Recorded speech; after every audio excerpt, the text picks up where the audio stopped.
नमस्कार विद्यार्थी मित्रांनो, तर आपल्याला या लेक्चरमध्ये बिझनेस स्टॅटिस्टिक्स मधील स्कोप ऑफ स्टॅटिस्टिक्स म्हणजे सांख्यिकीची व्याप्ती बघायची आहे। तर सांख्यिकीची व्याप्ती पाहत असताना आपल्याला या ठिकाणी सांगता येऊ शकते काय, सांख्यिकीची व्याप्ती ही सातत्याने बदलत असल्यामुळे सांख्यिकीची व्याख्या करणं हे दिवसेंदिवस अवघड होत आहे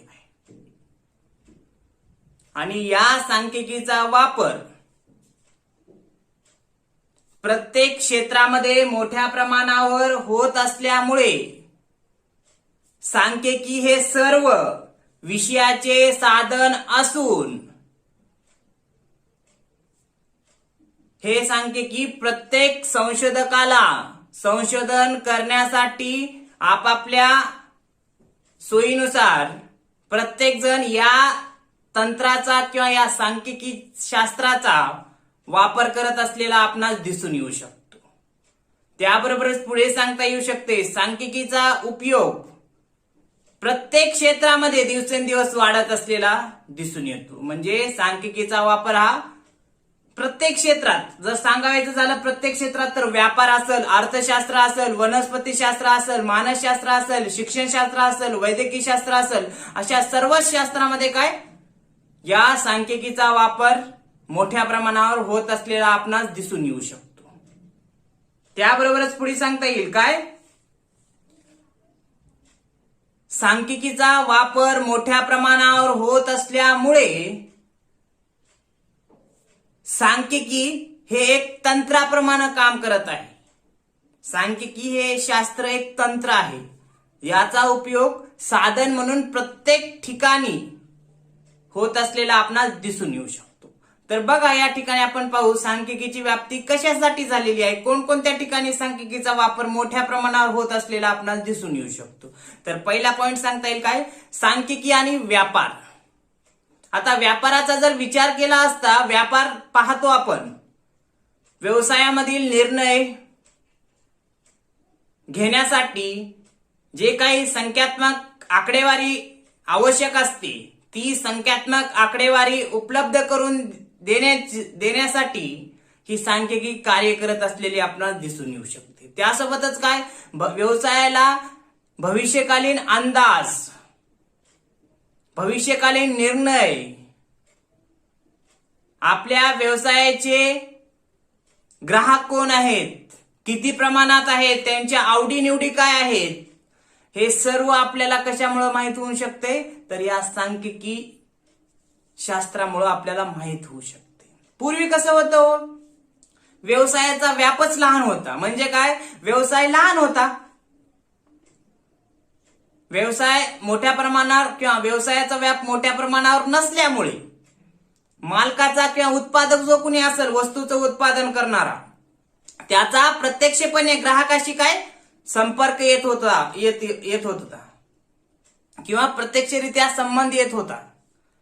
म्हणजेच काय, उत्पादक वस्तूची निर्मिती करायचा आणि ती वस्तू ग्राहकापर्यंत स्वतः प्रत्यक्षपणे डायरेक्टली कॉन्टॅक्ट करून काय ती वस्तू त्यांना विकत होता। पण आता जर पाहिलं तर काय झालेलं आहे, तर व्यवसायाचा व्याप वाढलेला आहे, लाखो ग्राहक वाढलेले आहेत आणि त्या व्यवसायाचा किंवा त्या बिझनेसचा लाखो ग्राहकाशी संपर्क मोठ्या प्रमाणावर होत असल्यामुळे काय, या ठिकाणी उत्पादकाला प्रत्यक्षरित्या ग्राहकाशी संबंध साधणं शक्य होत नाही। तो काय करतो, मग इतर जे काही डिस्ट्रीब्युशन चॅनल आहे, म्हणजे काय, घाऊक व्यापारी, किरकोळ व्यापारी यांच्या मदतीने ग्राहकाशी संपर्क साधत असतो, हे लक्षात, आणि ती वस्तू त्यांना वितरण करण्याचं कार्य करत असतो।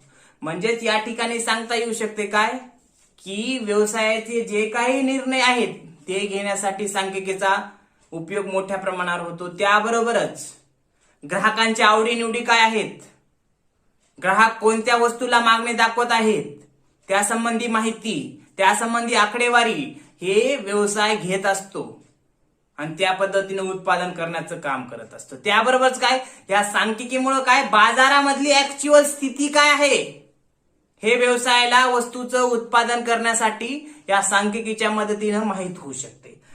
उत्पादकाला सांख्यिकीचा उपयोग खरेदी, विक्री, ग्राहक, हिशोब आणि व्यवस्थापन करण्यासाठी मोठ्या प्रमाणावर होत असलेला दिसून येऊ शकतो. त्यानंतर बघा सांख्यिकीची व्याप्तीचा दुसरा पॉइंट तो म्हणजेच काय, सांख्यिकी आणि अर्थशास्त्र. सांख्यिकी आणि अर्थशास्त्र यामध्ये सांगता येऊ शकतं या सांख्यिकीची व्याप्ती अर्थशास्त्रामध्येही मोठ्या प्रमाणावर झालेली आहे. 1890 साली अल्फ्रेड मार्शल यांनी आपल्या पुस्तकामध्ये या सांख्यिकीविषयी काय महत्वविषद केलेला आहे. आणि ते काय म्हणतात, सांख्यिकीचा उपयोग हा मोठ्या प्रमाणावर संपत्ती, उत्पादन आणि विभाजन यामध्ये मोठ्या प्रमाणावर होत असलेला आपणास दिसून येऊ शकते. त्यासोबतच काय, या सांख्यिकीचा वापर अर्थशास्त्रामध्ये जे काही देशामध्ये बेकारी असेल, दारिद्र्य रेषेखालील प्रमाण असेल, राष्ट्रीय उत्पन्न असेल, प्रतिव्यक्ती उत्पन्न असेल, उत्पादन असेल, उपभोग असेल, खर्च असेल, या सर्वांचा अचूक मापन करण्यासाठी काय, सांख्यिकीचा वापर मोठ्या प्रमाणावर होत असलेला आपणास दिसून येऊ शकतो. त्यासोबतच काय, फिशर काय म्हणतात बघा, 1926 साली फिशर यांनी या सांख्यिकीविषयी काय म्हटलेलं आहे, तर ते काय म्हणतात, 1926 मध्ये फिशर म्हणतात की सांख्यिकी हे अर्थशास्त्राचीच एक काय आहे, शाखा आहे असं म्हणतात. म्हणजे सांख्यिकीचा वापर हा अर्थशास्त्रामध्ये मोठ्या प्रमाणावर होत असलेला दिसून येतो. मग आता बघा, देशाचं राष्ट्रीय उत्पन्न, प्रतिव्यक्ती उत्पन्न, त्यासोबतच काय, देशातील बेकारी किती आहे, दारिद्र्य किती आहे, उत्पादन किती होईल, उपभोग किती होत आहे, उत्पादनाचा खर्च किती होत आहे, या सर्वांचं मेजरमेंट किंवा मापन करण्यासाठी काय, या सांख्यिकीचा वापर मोठ्या प्रमाणावर होत असलेला आपणास दिसून येतो. त्यानंतर पुढचा पॉइंट बघा, सांख्यिकी आणि राष्ट्र किंवा राज्य म्हणता येईल. तर या सांख्यिकीचा उपयोग राज्यासाठी किंवा राष्ट्रासाठी सुद्धा मोठ्या प्रमाणावर होत असलेला आपणास दिसून येऊ शकतो. पूर्वी राजे महाराजे काय करत होते, आपले जे काही सैन्यबळ आहे किंवा जे काही घोडे वगैरे हे आहेत, चारा, याविषयी मोठ्या प्रमाणावर माहिती ठेवत होते. म्हणून त्या ठिकाणी सुद्धा सांख्यिकीचा उपयोग मोठ्या प्रमाणावर होत असलेला आपणास दिसून येऊ शकतो. तसंच सांगता येऊ शकतो तसंच सांगता येऊ शकते काय, हे राजे महाराजे काय करत होते की जे काही सैन्य आहेत त्यांच्यासाठी किंवा सैनिकासाठी आपलं सार्वजनिक आय आणि व्यय म्हणजे आपलं सार्वजनिक उत्पन्न आणि खर्च यांचा हिशोब ठेवत होते. आणि त्याच्या माध्यमातून काय, गुरे, सैन्यदल, लोकसंख्या, कर व खर्च इत्यादींचं काय, या सांख्यिकीच्या माध्यमातून हिशोब ठेवत होते.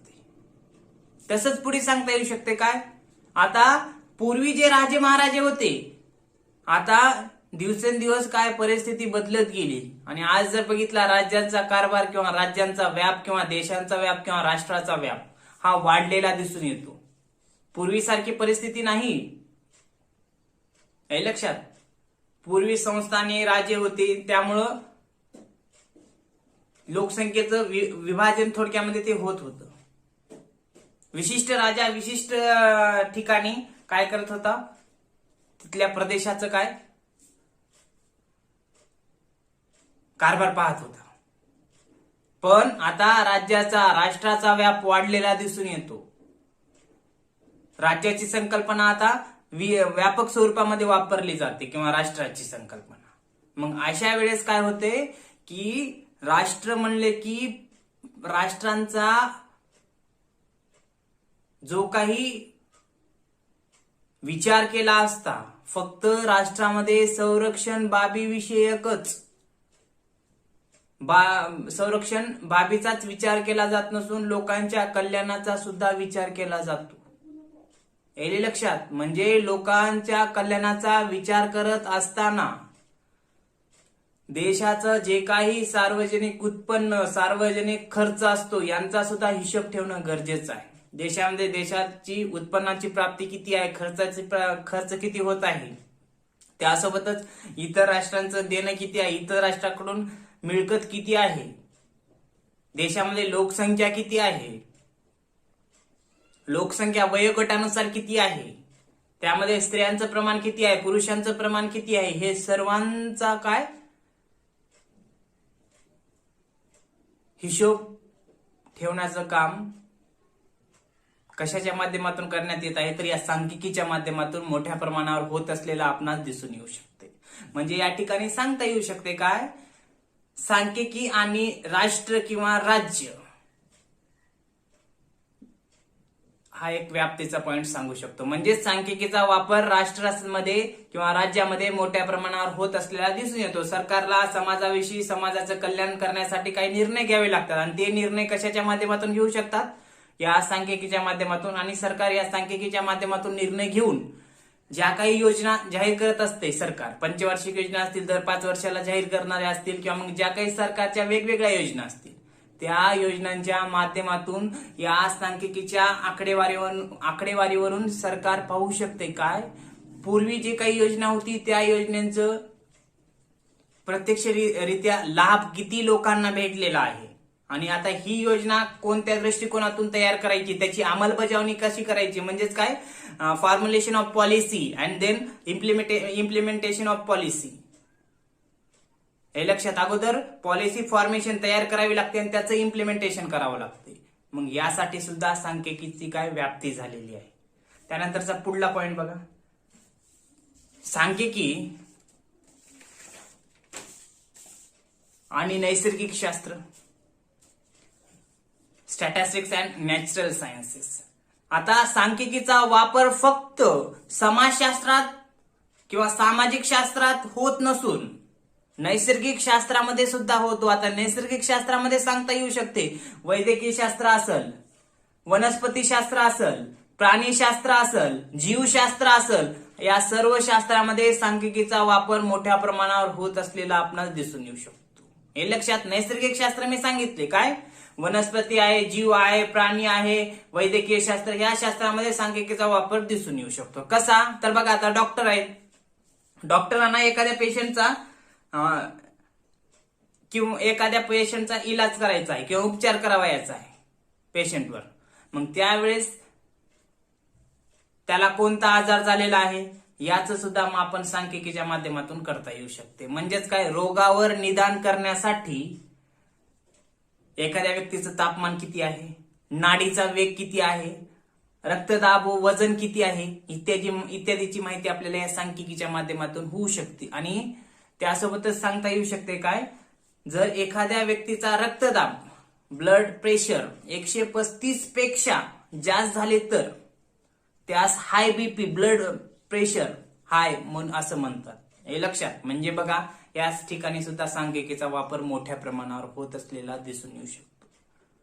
म्हणजे हा सामाजिक शास्त्रासोबतच नैसर्गिक शास्त्रामध्ये सुद्धा सांख्यिकीचा वापर होत असलेला आपणास दिसून येऊ शकतो. जीवशास्त्र आहे, प्राणीशास्त्र आहे, वैद्यकीय शास्त्र असेल, वनस्पतीशास्त्र आहे, या सर्वांमध्ये सांख्यिकीचा वापर होऊ शकतो. प्राणीशास्त्र,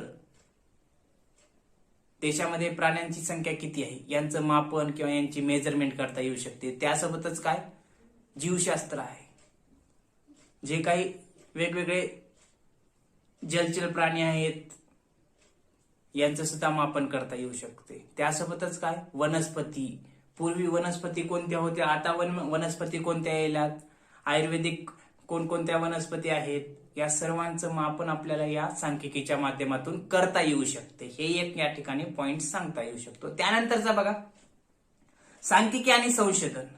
आता सांख्यिकीची व्याप्ती संशोधनाबाबतीत सुद्धा झालेली आहे, कारण दिवसेंदिवस आपण पाहत असतो प्रयोगशाळेमध्ये नवनवीन संशोधन लागत आहेत. पूर्वी संशोधन जे होती त्यापेक्षा कितीतरी संशोधन मोठ्या प्रमाणावर आपणास दिसून येऊ शकतात. आणि हे जे संशोधन प्रयोगशाळेमध्ये होत आहेत हे सुद्धा सांख्यिकीवरून आपल्याला माहित होऊ शकते. त्याबरोबर तिथं सांगता येऊ शकते बघा, भिन्न खतांचा वेगवेगळ्या पिकावर होणारा परिणाम यांच्या प्रयोगाचा अभ्यास करताना सांख्यिकीचा उपयोग होतो. म्हणजे बघा, जे काही पीक आहे त्या पिकांवर जे काही खत आपण वापरतो, फर्टिलायझर्स, त्या फर्टिलायझरचा काय परिणाम होत आहे.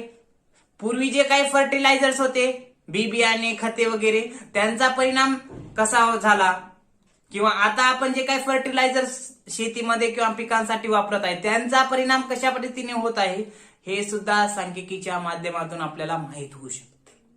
हे लक्षात. त्यानंतर पुढचा पॉइंट बघा, सांख्यिकी व इतर उपयोग.